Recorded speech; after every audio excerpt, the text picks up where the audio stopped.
Hello guys, welcome back to my YouTube channel. അപ്പോൾ ഇന്ന് നമ്മൾ ബിഗ് ബോസ് സീസൺ 7 ലൈവ് അപ്ഡേറ്റുമായിട്ട് വന്നിരിക്കുകയാണ്. അപ്പോൾ ഇന്നലെ രാത്രി അവിടെ ഹൗസിൽ നടന്നിട്ടുള്ള കാര്യങ്ങളും അതുപോലെ തന്നെ ഇന്ന് പകല് വൈകുന്നേരം വരെ നടന്നിട്ടുള്ള കാര്യങ്ങളും ആയിട്ടാണ് നമ്മൾ വന്നിട്ടുള്ളത്. അപ്പോൾ വീഡിയോ ഫുള്ളായിട്ട് കാണുക. അപ്പോൾ ഇന്നലെ രാത്രി, അതായത് നമ്മളുടെ രാത്രി നൈറ്റ് സർവൈവൽ ടാസ്ക്, അതായത് പുകഞ്ഞു കൊള്ളി പുറത്ത് എന്ന് പറഞ്ഞിട്ടുള്ള ടാസ്ക് ഉണ്ടായിരുന്നു. നമ്മളുടെ ഷാനവാസും RJ ബിൻസി, ശൈത്യ, അതുപോലെ തന്നെ ജിസൈൽ. അപ്പോൾ അവര് നാല് പേരും തമ്മിലുള്ള ടാസ്കിൽ ഇന്നലെ ആരെങ്കിലും പുറത്തായോ എന്ന് കുറെ പേർക്ക് പ്രൊമോ ഒക്കെ കണ്ടപ്പോൾ ഡൗട്ട് ഉണ്ടാവും. നമ്മുടെ ശൈത്യ ആയിരുന്നു ഇന്നലെ കട്ടിലിൽ കിടന്നുകൊണ്ടിരുന്ന. നിർഭാഗ്യവശാൽ പുള്ളിക്കാരി പുറത്തായിട്ടില്ല. കാരണം പുള്ളിക്കാരനെ പുറത്താക്കാൻ വേണ്ടി മാക്സിമം നോക്കിയായിരുന്നു. കട്ടിൽ ആ റെഡ് സോണിന്റെ അവിടം വരെ കൊണ്ടെത്തി. അപ്പോഴത്തേനും പുള്ളിക്കാരി എണീറ്റു. സോ അതുകൊണ്ട് നമ്മുടെ ശൈത്യ ഭാഗ്യത്തിന് രക്ഷപ്പെട്ടു. ഓക്കെ, അപ്പോൾ ആ ടാസ്കിന്റെ കാര്യം അങ്ങനെയാണ്. പിന്നെ ബാക്കിയുള്ള കാര്യങ്ങൾ പറയാം. ഇന്ന് ഇതിലെ ഒരാളും കൂടെ ഹൗസിനകത്തേക്ക് പോവാണ്. അപ്പൊ അതാരാന്ന് ഈ വീഡിയോനകത്ത് ഞാൻ പറയാം. അതുപോലെ രാവിലെ നല്ല വേക്കപ്പ് സോങ് ഒക്കെ ഇട്ട് അടിപൊളിയായിട്ട് എണീറ്റു. ഇന്ന് വലിയ രീതിയിൽ കച്ചറകളും കാര്യങ്ങളൊന്നും ഉണ്ടായിരുന്നില്ല. അതുപോലെ തന്നെ നമ്മളുടെ ഇന്ന് മോർണിംഗ് ടാസ്ക് എന്താന്ന് വെച്ചാൽ ഒരു ഡിബേറ്റ് ആയിരുന്നു. നമ്മളുടെ സ്റ്റാർ ബാഡ്ജ് ഉണ്ടല്ലോ, അതായത് ഫസ്റ്റ് ഡേ നമ്മൾക്ക് ഒരു ടാസ്ക് കൊടുത്തിട്ടുണ്ടായിരുന്നു.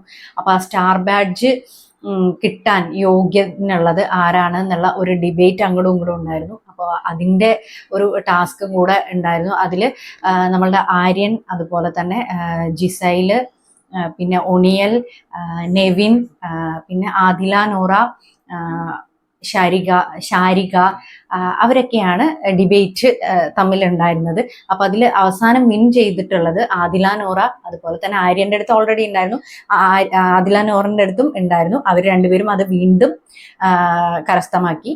പിന്നെ ജിസൈലിന്റെ അടുത്ത് ഉണ്ടായിരുന്നത് പോയി. അത് കിട്ടിയിട്ടുള്ളത് നെവിനാണ്. ഓക്കെ, നെവിനും ജിസൈലും തമ്മിലുള്ള ഡിബേറ്റ് ആയിരുന്നു. അപ്പൊ അതിനകത്ത് നമ്മളുടെ നെവിനാണ് ജയിച്ചത്. അപ്പൊ നെവിനാണ് ആ ബാഡ്ജ് ഇപ്പൊ കിട്ടിയിട്ടുള്ളത്. അതുകൊണ്ട് തന്നെ നമ്മുടെ ജിസൈലിന് ഈ ഇട്ടിട്ടുള്ള ഡ്രസ്സും ജിസൈലിന്റെ എല്ലാ സാധനങ്ങളും തിരിച്ച് ബിഗ് ബോസിന് കൊടുക്കണം. ബിഗ് ബോസ് കൊടുക്കുന്ന ഇപ്പൊ എല്ലാവരും ഇട്ടിട്ടുള്ള പോലെ ഡ്രസ്സുകൾ മാത്രമേ ഇനി ഇടാൻ പറ്റുള്ളൂ. നെവിന് ഡ്രസ്സുകൾ കിട്ടും. കാരണം നെവിൻ ഇങ്ങനെ ഇടയ്ക്കിടയ്ക്ക് പോയിട്ട് ഓരോ ക്യാമറയിലും ബിഗ് ബോസ് എൻ്റെ ഡ്രസ്സ് തരുമോ, എൻ്റെ ഡ്രസ്സ് തരുമോ എന്ന് ഇങ്ങനെ കരഞ്ഞുകൊണ്ട് നടക്കുന്നത് നിങ്ങൾക്കൊക്കെ കാണാൻ പറ്റിയിട്ടുണ്ടാവും ലൈവില്. അപ്പൊ അതുപോലെ ആഗ്രഹിച്ചതുപോലെ തന്നെ നെവിന്റെ സാധനങ്ങൾ തിരിച്ചു കിട്ടും. അപ്പൊ ഇതായിരുന്നു ടാസ്ക്. അപ്പൊ ആ ടാസ്ക് കഴിഞ്ഞപ്പോൾ തന്നെ ജിസൈലിനും ഭയങ്കര വിഷമം. കാരണം എന്താ പറയാ, അവളുടെ സാധനങ്ങളൊക്കെ പോയി. പൊതുവേ പുള്ളിക്കാരി നല്ല ഡ്രസ്സപ്പ് ഒക്കെ ചെയ്ത് മേക്കപ്പ് ഒക്കെ ചെയ്ത് നടക്കാൻ ആഗ്രഹിക്കുന്ന ഒരാളാണ്.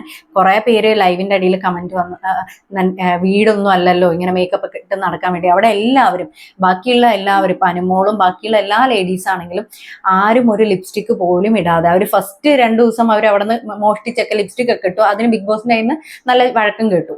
പക്ഷെ അതിനുശേഷം അവരെല്ലാവരും വിത്തൗട്ട് മേക്കപ്പാണ് അവിടെ ഉള്ളത്. റിയൽ ആയിട്ട് തന്നെയാണ് എല്ലാവരും നിൽക്കുന്നത്. പക്ഷെ അതിൻ്റെ ഇടയ്ക്ക് നമ്മുടെ ജിസൈൽ മാത്രമായിരുന്നു കുറച്ച് മേക്കപ്പ് ഒക്കെ ഇട്ട് നല്ല ഡ്രസ്സുകളൊക്കെ ഇട്ട് നടന്നുകൊണ്ടിരുന്നത്. അപ്പൊ അതും ഇപ്പോൾ പണി പാളി. അപ്പൊ ജിസൈലിന് അതിൽ നല്ല വിഷമം. ജിസൈൽ ഇങ്ങനെ കുറെ എന്താ പറയുക, പ്രാഗുണ്ട്. അതായത് നിങ്ങൾക്ക് എല്ലാവർക്കും എൻ്റെ അടുത്ത് അസൂയാണ്, ഞാനിങ്ങനെ നല്ല ഡ്രസ്സ് ഇട്ട് നടക്കുന്നതിൽ അസൂയ കൊണ്ടാണ്, അങ്ങനെയാണ് ഇങ്ങനെയാണെന്നൊക്കെ പുള്ളിക്കാരന്റെ വിഷമം പറഞ്ഞു തീർക്കുന്നുണ്ട്. അതിൽ വേറൊരു ട്വിസ്റ്റ് ഉണ്ട്. ബിഗ് ബോസ് പറഞ്ഞു എല്ലാ സാധനങ്ങളും തിരിച്ചു കൊടുക്കാൻ വേണ്ടിയിട്ട്. അപ്പൊ ജിസൈല് ബാഗ് പാക്ക് ചെയ്യുന്ന സമയത്ത് നമ്മളുടെ അപ്പാനി അവിടെ നിന്ന് എല്ലാം നോക്കുന്നുണ്ടായിരുന്നു, എന്തെങ്കിലും സാധനങ്ങൾ മിസ്സാവുന്നുണ്ടോ എന്ന്. അപ്പൊ പുള്ളിക്കാരി എല്ലാം പാക്ക് ചെയ്തു. ടവലില് കുറെ മേക്കപ്പ് സാധനങ്ങളൊക്കെ എടുത്തു. അതൊക്കെ പാക്ക് ചെയ്യാൻ വേണ്ടിയിട്ട് പാക്ക് ചെയ്ത് കാണും. അതിൻ്റെ ഇടയ്ക്ക് ആ ടവലും കൊണ്ട് നേരെ റെസ്റ്റ് റൂമിലേക്ക് പോയി, ടോയ്ലറ്റ് ഏരിയയിൽ പോയിട്ട് അവിടുന്ന് കുറച്ച് സാധനങ്ങൾ നമ്മുടെ ബിഗ് ബോസിന് കൊടുത്തു. കുറച്ച് സാധനങ്ങൾ പുള്ളിക്കാരി ഇപ്പോഴും വെച്ചിട്ടുണ്ട്. അത് എത്ര പേര് കണ്ടു എന്നറിയില്ല, പക്ഷെ ഞാൻ കണ്ടായിരുന്നു. അപ്പൊ അതിനെ പിന്നെ വാണിംഗ് കിട്ടിയോ എന്നുള്ളത് എനിക്കറിയില്ല. ബിഗ് ബോസ് വഴക്ക് പറഞ്ഞു എന്നല്ല, പക്ഷെ ബിഗ് ബോസ് കൊടുത്ത ഡ്രസ്സ് അല്ലാതെ വേറൊരു ഡ്രസ്സ് ഇട്ടതിന് ബിഗ് ബോസിന്റെ കയ്യിൽ നിന്ന് നല്ല വഴക്ക് കേട്ടിട്ടുണ്ട് നമ്മുടെ ജിസൈലിന്. ബിഗ് ബോസ് പിന്നെ സീലൊക്കെ വെച്ചിട്ട് എല്ലാവരും ഇട്ടുകൊണ്ട് നടക്കുന്ന പോലെ ഒരു ഡ്രസ്സ് കൊടുത്തിട്ടുണ്ട്. ആ ഡ്രസ്സിലും പുള്ളിക്കാരി കാണാൻ സുന്ദരിയാണ്, പക്ഷെ പുള്ളിക്കാരിക്ക് അത് ഇഷ്ടപ്പെട്ടിട്ടില്ല. എന്റെ സൈസ് അല്ല എന്നൊക്കെ പറഞ്ഞ് ഇങ്ങനെ ആകെ വിഷമിച്ചൊക്കെ നടക്കുന്നുണ്ട് ജിസൈല്. അപ്പോൾ അതാണ് ഉച്ചവരെ നടന്നിട്ടുള്ളത്. അതിനുശേഷം നമുക്കൊരു ടാസ്ക് കൂടെ ഉണ്ടായിരുന്നു. കാരണം വീക്ക്ലി ടാസ്ക് ഇന്നലെ നമ്മൾ പറഞ്ഞില്ലേ, റെഡ്, ഗോൾഡ്, അതുപോലെ തന്നെ ബ്ലൂ, റെഡ്, ഗോൾഡ്, പിന്നെ ബ്ലാക്ക്, ആ സ്റ്റോൺ എടുത്തു കഴിഞ്ഞിട്ടുള്ള സൂപ്പർ പവർ കിട്ടും. അപ്പൊ ഇന്നലെ സൂപ്പർ പവർ കിട്ടി. അതിന്റെ കാര്യങ്ങളൊക്കെ നമ്മൾ അപ്ഡേറ്റ് ഒക്കെ ഇന്നലെ നമ്മൾ പറഞ്ഞതാണ്. അപ്പോൾ ഇന്ന് അതിന്റെ ബാക്കിയുള്ള ടാസ്കുകളാണ് അപ്പൊ അതിന്റെ ടാസ്കിൽ ഇന്ന് വിജയിച്ചിട്ടുള്ളത് നമ്മുടെ അക്ബർ ആൻഡ് അഭിലാഷാണ്. അപ്പൊ അതില് ഒരു വമ്പൻ ട്വിസ്റ്റ് ഉണ്ടായിരുന്നു. ഇതിൽ വിജയിച്ചത് കൊണ്ട് തന്നെ അക്ബറിന് പുറത്ത് കിടക്കുന്ന ആൾക്കാർ, ആ 4 പേരിൽ ഒരാളെ സേഫ് ആക്കാൻ പറ്റും. അതായത് അവരെ വീട്ടിലേക്ക് കൊണ്ടുവന്നിട്ട് വീട്ടിനകത്തുള്ള ഒരാളെ പുറത്തേക്ക് ഷിഫ്റ്റ് ചെയ്യാനായിട്ട് പറ്റും.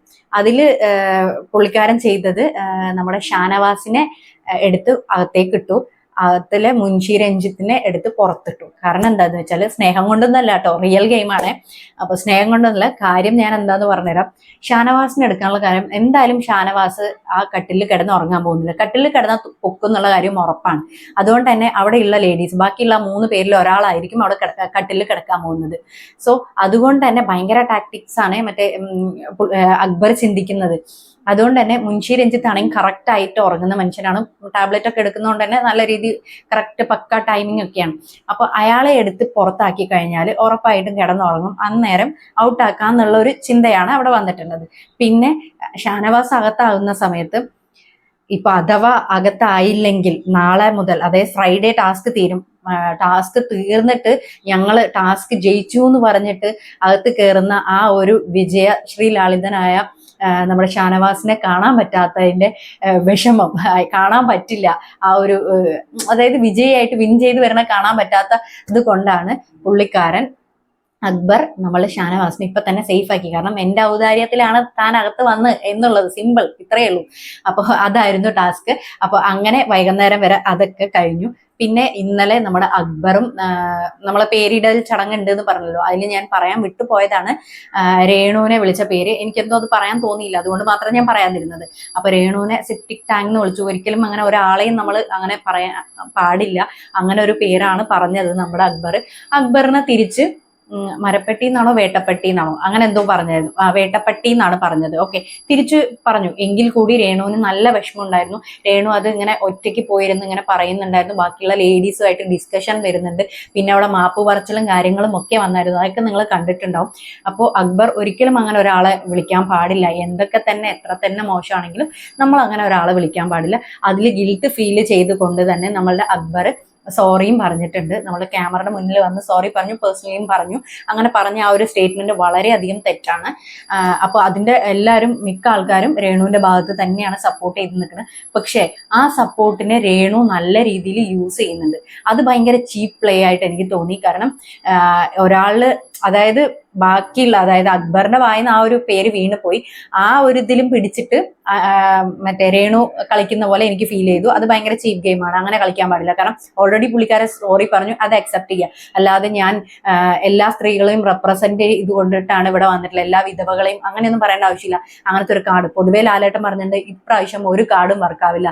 സോ അതുകൊണ്ട് രേണു ആ ചെയ്തത് ഭയങ്കര മോശമായി. പക്ഷെ രേണുവിനെ വിളിച്ചതും വളരെയധികം തെറ്റ് തന്നെയാണ്. അതിനൊരിക്കലും ഞാൻ സപ്പോർട്ട് ചെയ്യുന്നില്ല.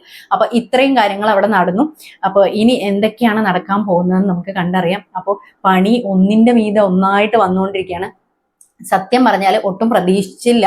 കാരണം കഴിഞ്ഞ സീസണൊക്കെ വെച്ച് നോക്കുന്ന സമയത്ത് എത്രയോ ബെറ്റർ ആണ് ഈ ഒരു സീസൺ. ഇപ്പൊ 1 വീക്കേ ആയിട്ടുള്ളൂ. ഇനി കൂടുതൽ പോകുമ്പോൾ കൂടുതൽ കാര്യങ്ങൾ മനസ്സിലാവും. പക്ഷെ എനിക്ക് തോന്നുന്നു ഇപ്രാവശ്യം ബിഗ് ബോസ് കുറച്ചും കൂടെ എന്താ പറയാ, സ്ട്രിക്റ്റ് ആയിട്ട്, അതായത് പറഞ്ഞ പോലെ തന്നെ പ്രൊമോസിലൊക്കെ പറഞ്ഞ പോലെ 7ന്റെ പണിയൊക്കെ കൊടുത്തോണ്ടിരിക്കുന്നുണ്ട്. ഇത് കറക്റ്റായിട്ട് 100 ദിവസം എത്തോ ഇല്ലേ എന്നുള്ളത് നമുക്ക് കണ്ടു തന്നെ അറിയാം. ഓക്കെ, അപ്പൊ നിങ്ങളെ പോലെ ഞാനും എക്സൈറ്റഡ് ആണ്. വീഡിയോ ഇഷ്ടപ്പെട്ടാൽ ലൈക്ക് ചെയ്യാനും ഷെയർ ചെയ്യാനും കമന്റ് ചെയ്യാനും മറക്കരുത്. അപ്പൊ അടുത്ത വീഡിയോ ആയിട്ട് നാളെ കാണാം. Thank you so much for watching. By.